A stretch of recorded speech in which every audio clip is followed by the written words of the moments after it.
சகோதரர்களே, ரசூலுல்லாஹி ஸல்லல்லாஹு அலைஹி வஸல்லம் அவர்களை சுப்ஹானல்லாஹ் அல்லாஹ் எந்த அளவுக்கு பொருந்தி கொண்டான் என்பதற்கு ஒரு அழகான ஒரு குர்ஆன் வசனத்தை பாருங்க. அதாவது இந்த திருப்தியை நினைச்சா ஒரு மூமின் உள்ளம் வந்து அதை நினைச்சு என்ன செய்யணும், ஆசை வைக்கணும். அது அப்படி ஒரு நிலைமை எங்களுக்கு கிடைக்காதாண்டு நம்ம என்ன நினைப்போம், அல்லாஹு தஆலா நபியை பொருந்தி கொண்டான் அப்படி என்று சொல்றதான உச்சகட்டம். நபியை பொருந்தி கொண்டான், நபியை ஏற்படுத்தி அதை திருப்திப்பட்டு விட்டான் அர்த்தம். ஆனா அல்லாஹு தஆலா எப்படி சொல்றான் தெரியுமா? ரசூலுல்லாஹி ஸல்லல்லாஹு அலைஹி வஸல்லம் அவர்களுடைய முழு எண்ணமாக பைத்துல் மக்திஸை முன்னோக்கி தொழுகிற நேரத்தில் எது இருந்துச்சு? மக்கா காபத்துல்லாவின் பக்கம் நமது கிப்லா திரும்பணும், நமது கிப்லா திரும்பணும். யாரோட விருப்பம் இது? ரசூலுல்லாஹி ஸல்லல்லாஹு அலைஹி வஸல்லம் உடைய விருப்பம். அல்லாஹு தஆலா சொல்ற ரசூலாங்களை பார்த்து சூரத்துல் பக்ரா 144 வசனத்தில் கத் நரா தகல்லுப வஜ்ஹிக ஃபிஸ் ஸமா, உங்களது முகம் வானத்தை நோக்கி அடிக்கடி திரும்புவதை நாம் என்ன செய்கிறோம், பார்க்கிறோம். ஏன் தெரியுமா? கிப்லா திருப்பப்பட வேண்டும் என்கின்ற நோக்கில் என்னிடத்தில் நீங்க அடிக்கடி பிரார்த்தனை செய்கிறீர்கள், அதை நாம் பார்க்கிறோம் என்று அல்லாஹ் தஆலா சொல்லிவிட்டு சொல்கிறான், ஃபலனுவல்லியன்னக கிப்லத்தன் தர்தாஹா, நீங்கள் பொருந்திக் கொள்கின்ற ஒரு கிப்லாவை நாம் உங்களுக்கு தருவோம். எப்படி? நீங்கள் திருப்திப்படுகின்ற ஒரு கிப்லாவின் பக்கம் உங்கள் முகத்தை நாம் திருப்புகிறோம் என்று அல்லாஹ் தஆலா சொல்றான். யார் சொல்றான்? அல்லாஹு தஆலா. எந்த கிப்லாவின் பக்கம்? நபியே, நீங்க விரும்புகின்ற அந்த கிப்லாவின் பக்கம் நாம் என்ன செய்வோம், திருப்புகிறோம் என்று சொல்லி திருப்பப்பட்டதுதான் இந்த கஅபாவை நோக்கி அந்த கிப்லா. அன்புள்ள சகோதரர்களே, அல்லாஹ் சொல்றான் நான் பொருந்திக் கொள்கின்ற கிப்லாவை நோக்கி அல்லாஹ் சொல்லல, நீங்கள் பொருந்திக் கொள்கின்ற கிப்லாவை நோக்கி நான் என்ன செய்றேன், திருப்புறேன். அல்லாஹு தஆலா பொருந்திக் கொள்றான். ஆனா அல்லாஹு தஆலா ரசூல் ஸல்லல்லாஹு அலைஹி வஸல்லம் அந்தஸ்தை எப்படி சொல்றான்? நீங்கள் திருப்திப்படுகின்ற இடத்திற்கு நாம் என்ன செய்வோம், உங்கள் முகத்தை திருப்புகிறோம் என்று அல்லாஹு தஆலா சொல்லுகிறான் என்றால் ரசூலுல்லாஹி ஸல்லல்லாஹு அலைஹி வஸல்லம் அவர்களை அல்லாஹு தஆலா எப்படி மதிச்சிருப்பான்னு பாருங்க. ஒரு இடத்துல அல்லாஹு தஆலா சொல்றான், வ அலமு அன்ன ஃபீக்கும் ரசூலுல்லாஹ், அறிந்து கொள்ளுங்கள் உங்களுக்கு மத்தியில் அல்லாஹ்வுடைய தூதர் இருக்கிறார், அல்லாஹ்வுடைய தூதர் இருக்கிறார் அப்படி என்று தெரிந்து கொள்ளுங்கள் அல்லாஹு தஆலா சொல்லுகிறான். இப்போ இதெல்லாம் ரசூலுல்லாஹி ஸல்லல்லாஹு அலைஹி வஸல்லம் அவர்களை பார்த்து அல்லாஹு தஆலா ஃபலனுவல்லியன்னக கிப்லத்தன் தர்லாஹா, நீங்கள் பொருந்து கொள்கின்ற ஒரு கிப்லாவை பக்கம் நான் உங்கள் முகத்தை திருப்புவோம் அல்லாஹு தஆலா சொல்றான்னு சொன்னா, ரசூலுல்லாஹி ஸல்லல்லாஹு அலைஹி வஸல்லம் அவர்கள் அந்த திருப்தியை அடைய எவ்வளவு ரசூலுல்லாஹி ஸல்லல்லாஹு அலைஹி வஸல்லம் அவர்கள் இபாதத்து செய்திருக்க வேண்டும், உள்ளத்துல தூய்மையாக இருந்திருக்க வேண்டும். வெளிப்படையான இபாதத்துக்களை விட இறை திருப்தி மிக வேகமாக வரக்கூடிய இடம் எது தெரியுமா? உளரீதியான தூய்மை. உளரீதியான தூய்மை வெளிரங்கத்தை பொறுத்த வரைக்கும் அதுல நல்லவன் கெட்டவன் எல்லாரும் சில பொழுது சமமாகலாம். ஆனா உள்ளம் இருக்குதே, அது அல்லாஹ் ரப்புல் ஆலமீன் ஒருவனுக்கு தான் தெரியும், இவனிடத்தில் என்ன இருக்கிறது அப்படின்னு அல்லாஹ் ஒருவனுக்கு தான் தெரியும். எனவே அன்புள்ள சகோதரர்களே, எமது கூடுதலான செயல்பாடாக இறைவனுடைய திருப்தியை நோக்கி அந்த பயணம் இருக்குது, அதாகத்தான் இருக்கணும். ஆனா நிறைய 100% நம்மகிட்ட அந்த சப்ஜெக்ட் இல்லை. பொதுவாக நான் சொல்லக்கூடிய ஒரு உதாரணம் என்னன்னு சொன்னால், நம்ம இயல்பிலேயே என்ன செய்வோம்னு சொன்னால், எங்களது சமுதாய அந்தஸ்தில் நாங்கள் எப்படி அறியப்பட்டிருக்கிறோமோ அதில் ஏதாவது டேமேஜ் வந்தால் யோசிப்போமே தவிர உள்ளத்தை என்ன செய்ய மாட்டோம், யோசிக்க மாட்டோம். சமுதாயத்தில் ஒருத்தர் கோபமே பட மாட்டார், நல்ல புன்னகையோடு இங்கிதமாக நடந்து கொள்வார் அப்படின்னு அறியப்பட்டிருந்தா அவருக்கு உண்மையிலேயே அவர் சில நேரம் வீட்டில் கடுமையான கோபத்தாராக இருக்கலாம். ஆனால் சமுதாயத்தில் அவருடைய அந்த இயல்பில் அவர் நல்லவராக நடக்கிறார். ஒரு இடத்துல அவருக்கு கோபம் வந்துட்டு தடார்னு ஏதோ ஒரு வகையில் என்ன செஞ்சிட்டார், ஒருத்தர் ஏசிட்டார். ஏசின உடனே இவருக்கு கோபம் வந்து என்ன செய்யறாரு, இவருடைய இயல்பான ரூபம் என்ன செஞ்சுட்டு வெளிப்பட்டுட்டுன்னு வைங்க. இவர் வீட்டுக்குள்ள போனோடனே மிகப்பெரிய கவலையாக எதை அடைவார் தெரியுமா? இவ்வளவு நாள் நம்ம கட்டி காத்த பேர், இங்கிதமானவர், புன்முறுவல் பூக்கக்கூடியவர், சிரிக்கக்கூடியவர், இந்த பேரை நாங்களே கெடுத்துட்டோமே என்றதுதான் இவருடைய சிந்தனையில பெரிய ஒரு விஷயமா இருக்கு. அடுத்த நாள் வந்து என்ன செய்வார்ன்னு சொன்னா, நான் கொஞ்சம் கோவப்பட்டம் போலைக்கு நேற்று அப்படி என்று சொல்லி அந்த இடத்தை வந்து அப்படி ஒரு மாதிரியா சமாளித்து, அது ஏதோ ஒரு மனிதன் அடிப்படையில் கோவப்பட்டுட்டார் என்கின்ற நிலைமையை மக்கள்கிட்ட கொண்டு வரும் வரைக்கும் ட்ரை பண்ணி சமாளிச்சிட்டோமான்னு பார்ப்பார். எல்லாரும் ஓகே, எல்லாரும் இவர் பழைய நிலைமைக்கு மரியாதை வந்துட்டேன்னா சந்தோஷப்பட்டு கொண்டுவார். இதைத்தான் யோசிக்கிறாங்களே தவிர ஏன் எனக்கு இப்படி கோபம் வந்தது அப்படி என்று யோசிப்பது கிடையாது. நான் வந்து இந்த அசல் குணம் என்கிட்ட ஏன் மாறாம இருக்குது அப்படி என்று யோசிப்பவர்கள் குறைவு. இதனாலதான் இந்த கெட்ட குணம் என்ன செஞ்சது, வெளிப்பட்டது. அந்த அசலை நம்ம அப்படி என்ன செய்யணும், தூக்கி எறியணும் என்று நினைக்கின்றவர்கள் குறைவு. எனவே தான் நாம் இறை திருப்தி என்கின்ற பகுதியை நாம் இன்னும் விரிவான முறையில் என்ன செய்யலை, நாங்கள் புரிந்து கொள்ள முயற்சி எடுக்கிறோம். இல்லை, இறைவனுடைய திருப்தி தான் இந்த வாழ்க்கையுடைய அத்திவாரம். அப்படி என்றதை நம்ம என்ன செய்ய வேண்டும், புரிந்து கொள்ள வேண்டும். அன்புள்ள சகோதரர்களே, ரசூலுல்லாஹி ஸல்லல்லாஹு அலைஹி வஸல்லம் அவர்கள் நிச்சயமாக இந்த இடத்தை சும்மா அடையலை. அல்லாஹு தாலா நீங்கள் பொருந்திக் கொள்கின்ற கிப்லாவின் பக்கம் அல்லாஹு தாலா சொல்றானே, இந்த அமைப்பில் அடையிறதுக்கு ரசூல் ஸல்லல்லாஹு அலைஹி வஸல்லம் அவர்களுடைய வாழ்க்கையை நம்ம அப்படி பார்க்கிறோம். அப்படியா இல்லையா? வாழ்க்கையை அப்படி பார்க்கிறோம். ரசூல் ஸல்லல்லாஹு அலைஹி வஸல்லம் அவர்கள் உள தூய்மையில மிகவும் கவனம் எடுத்து என்ன செய்திருக்கிறார்கள், இருந்திருக்கிறார்கள் என்பதை நாம் என்ன செய்கிறோம், பார்க்கிறோம். எந்த அளவுக்கு ரசூலுல்லாஹோட உள தூய்மைக்கு ஒரு பெரிய உதாரணம். நான் நிறைய நீங்க வணக்கங்களை பத்தி எல்லாம் ரசூலுல்லாஹி ஸல்லல்லாஹு அலைஹி வஸல்லம் அவர்கிட்ட படிச்சிருப்பீங்க. ஆனா அதுல மிகப்பெரிய உதாரணம் என்ன தெரியுமா? என்றைக்கும் ரசூலுல்லாஹி ஸல்லல்லாஹு அலைஹி வஸல்லம் அவர்கள் தனது வணக்கங்களை மக்களுக்கு ஒரு அடையாளமாக என்ன செய்யல, ஆக்கல. ரசூல் ஸல்லல்லாஹு அலைஹி வஸல்லம் அவ்வளவு வணக்கம் செய்துவிட்டு விரும்பியது மக்களை பார்த்து என்ன தெரியுமா? நீங்களும் உங்களோட வீடுகளில் என்ன செஞ்சுக்கங்க, தொழுதுகங்க. சுன்னத்து தொழுகைகளை வீடுகளில் தொழுதுங்க. பள்ளியில எல்லாரும் சமமா இருக்கணும் தான் ரசூலுல்லாஹ் விரும்பினாங்க. அப்படியா இல்லையா? அந்த இடத்துல ரசூல் ஸல்லல்லாஹு அலைஹி வஸல்லம் அவர்கள் ஒரு பொதுத்தலத்தை உண்டாக்கி தன்னை அடையாளப்படுத்திக் கொள்றதுக்கு ஒரு ரூட்டை ரசூலுல்லாஹ் என்ன செய்யல, எடுக்கல. அப்படி எடுக்கலாமா இல்லையா? பொதுத்தலத்தை உண்டாக்கி யார் நம்மளோட போட்டி போடுற இடத்தை இன்டிரெக்டா உணர்த்துவோம் அப்படின்னு நினைச்சாங்களா ரசூலுல்லாஹ்? இல்ல. ரசூலுல்லாஹ் தொழுது மேல வீட்டுல தான்.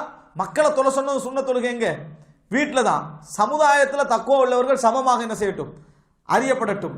தனிய வணக்க வழிபாடெல்லாம் என்ன செய்யட்டும், தனியே இருக்கட்டும். அதான் ரசூலுல்லாஹ் விரும்பினாங்க.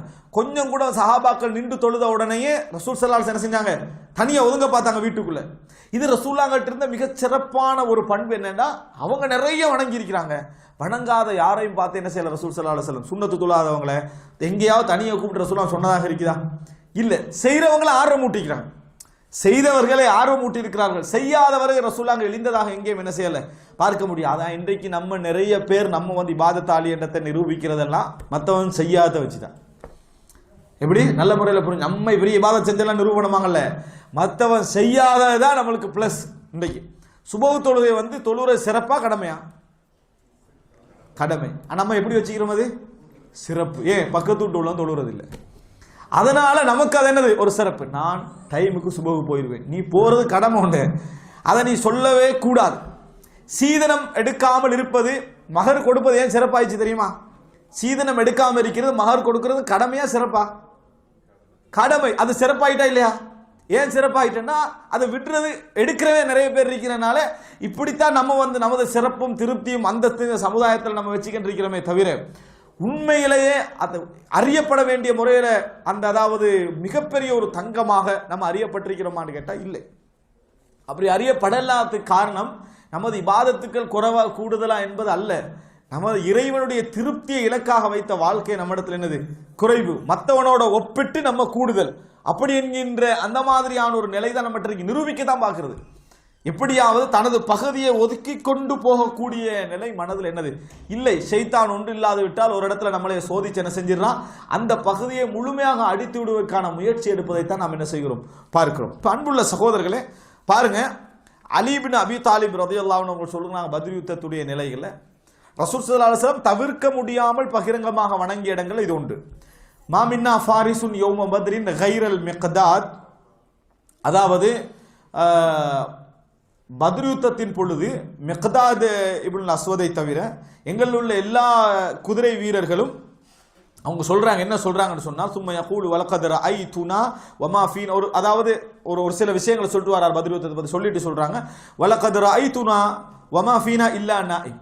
பத்ர் யுத்த இரவுல வந்து பத்ர் யுத்தத்துடைய அந்த ஃபர்ஸ்ட் யுத்தமா இல்லையா, அந்த வெகுளி அந்த அமல் அதாவது அமளி துமளியான சிச்சுவேஷன், பயங்கர சிச்சுவேஷனால எல்லாரும் என்ன செஞ்சிட்டாங்க, இரவுல தூங்கினாங்க. ரசூலுல்லாஹி ஸல்லல்லாஹு அலைஹி வஸல்லம் அவர்களை தவிர, ரசூலுல்லாஹி ஸல்லல்லாஹு அலைஹி வஸல்லம் அவர்களை தவிர ரசூல் ஸல்லல்லாஹு அலைஹி வஸல்லம் மரத்துக்கு கீழே ஒதுங்கி கான தஹ்த ஷஜரத்தன் யுஸல்லி வயப்கி ஹத்த ஸபா, சுபஹாகும் வரைக்கும் தொழுது கொண்டு அழுது கொண்டு இருந்தார்கள் ரசூல் ஸல்லல்லாஹு அலைஹி வஸல்லம். தனியாக என்ன செஞ்சிட்டாங்க, போனாங்க.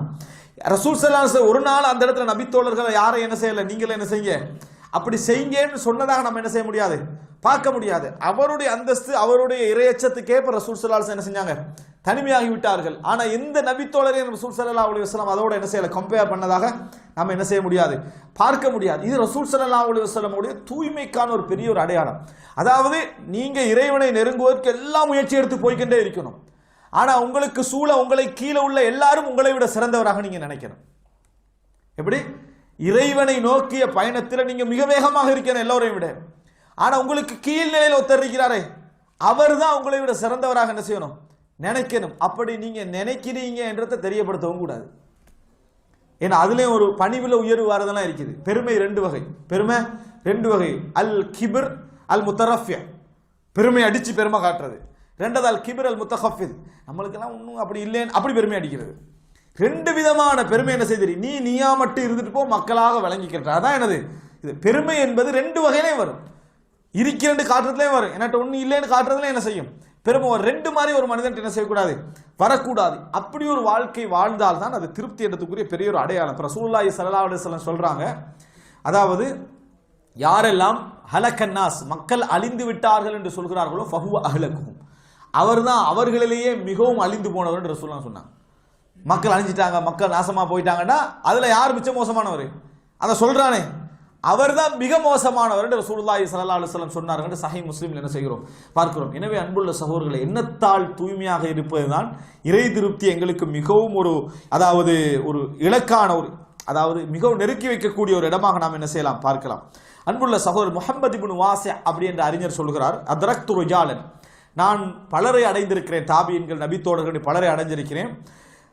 கான ரஜுல் லஹு விசாத வாஹித மஅ இம்ரதிஹி, அவருடைய வாழ்க்கை பெரும்பாலும் எப்படி இருந்திருக்கும் என்று சொன்னால் மனைவியும் அவரும் ஒரே தலையணையில தூங்குற மாதிரி தான் இருந்திருக்கும். ஆனால் இவரது அழுகையை மனைவி உணராத வண்ணமான ஒரு வாழ்க்கையாக அவரது வாழ்க்கை என்ன செஞ்சிருக்கும், இருந்திருக்கும்.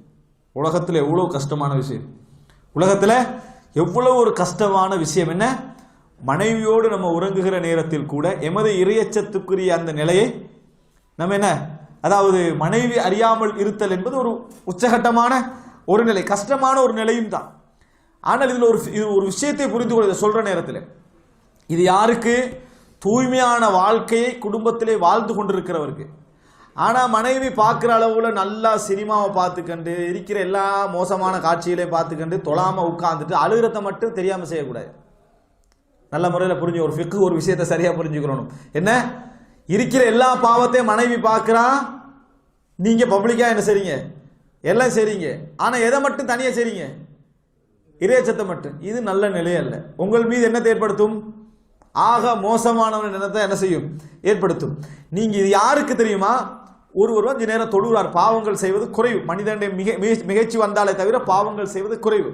இப்படிப்பட்ட மனிதர் தனது உயர்கட்டமான இறையச்சத்தை என்ன செஞ்சுக்கணும், மறைத்துக்கணும். எல்லா கேடுகட்ட செயலையும் பார்க்குற அளவுக்கு செஞ்சுட்டு நல்ல விஷயம் மட்டும் நீங்கள் அப்படி செஞ்சீங்கன்னா குடும்பத்துக்கு முன்மாதிரி ஒன்று என்ன செஞ்சிடும், இல்லாமல் போயிடும். குடும்பத்துக்கு முன்மாதிரி ஒன்று இல்லாமல் போயிடும். அதே நேரத்தில் உங்கள் மீது நல்லெண்ணம் என்பது கொஞ்சமாவது என்ன செய்யணும், இருக்கணும். அதையும் முழுமையாக என்ன செஞ்சுடும், நீக்கிறோம். இது ரெண்டையும் நம்ம புரிஞ்சு கொள்ள வேண்டும். பண்புள்ள சகோதரர்களை, இந்த அமைப்பில் தான் அல்லாஹ் ரப்புல் அதாவது ஆரம்பகால அறிஞர்கள் இருந்திருக்கிறார்கள் அப்படி என்பதை நம்ம என்ன செய்கிறோம் பார்க்கிறோம். அன்புள்ள சகோதரர்களே, இதுதான் அவர்கள் அன்றைய காலத்துடைய மக்கள் இறைவனுடைய திருப்தி எப்படி அடைந்தார்கள் என்பதை நம்ம புரிந்து கொள்ளக்கூடிய விஷயம். இப்போ இந்த இடத்துல அதாவது நான் சொல்லிக்கொள்ள விரும்பக்கூடிய ஒரு மிக முக்கியமான பகுதி, இந்த இறை திருப்தி என்பது நமக்கு ஓரளவு புரிஞ்சுக்கலாம் இப்போ நம்ம சொன்னதுகளை வச்சு. ஆனால் இறை திருப்தியை கெடுக்கக்கூடிய நிறைய விஷயங்கள் உண்டு. இறை திருப்தியை கெடுக்கக்கூடிய விஷயங்கள் எங்களை விட்டு, அதாவது இறை திருப்தியை விட்டு இறை திருப்தி உள்ள ஒரு மனிதனால நடக்கக்கூடாத விஷயங்கள் ஒரு பகுதிகள் உண்டு. அதுல நிறைய விஷயங்கள் சொல்லலாம். ஆனா பிரதானமான முக்கிய அதாவது அச்சாணிகளான ஒன்று ரெண்டு விஷயங்கள் நான் இந்த இடத்துல சொல்கிறேன். அதுல மிக முக்கியமான பகுதி, இறை திருப்திக்கு மிக எதிரானது கிபிர். என்ன, பெருமை.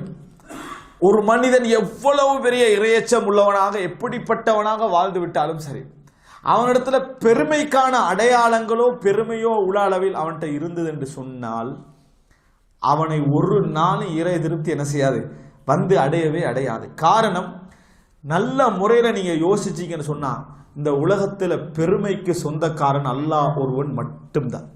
வேற எவனும் பெருமை அடிக்கிறதுக்கு தகுதி இல்லாதவன். அவன் எப்படிப்பட்டவன ஃபதுல் இருக்கலாம். மனைவிக்கு கணவன் ஒரு சிறப்பு செஞ்சிருக்கலாம், பிள்ளைகளுக்கு தாய் தந்தை ஒரு சிறப்பு செஞ்சிருக்கலாம், ஏன்னா அவங்க பெற்றெடுத்தாங்க வளர்த்தாங்க. ஒரு பஸ் வந்து தனக்கு கீழே வேலை செய்கிறவருக்கு சம்பளங்களை கூட கொடுத்து கவனித்து அவர் ஒரு பெரிய ஒரு நியமத்தான ஆளாக அவருக்கு இருக்கலாம். நண்பன் உதவியாளனாக இருக்கலாம், சமூகத்தில் உதவியாளர்கள் இருக்கலாம். ஆனால் பெருமைக்கு எவனும் சொந்தம் இல்லை. காரணியாக இருந்திருக்கலாம் யாரும், அவருக்கு இவர் நன்றியோடு இருக்கணும், அது வேறு. ஆனால் பெருமைக்கு யார் சொந்தக்காரன்? அல்லாஹ் ஒருவன் மட்டும்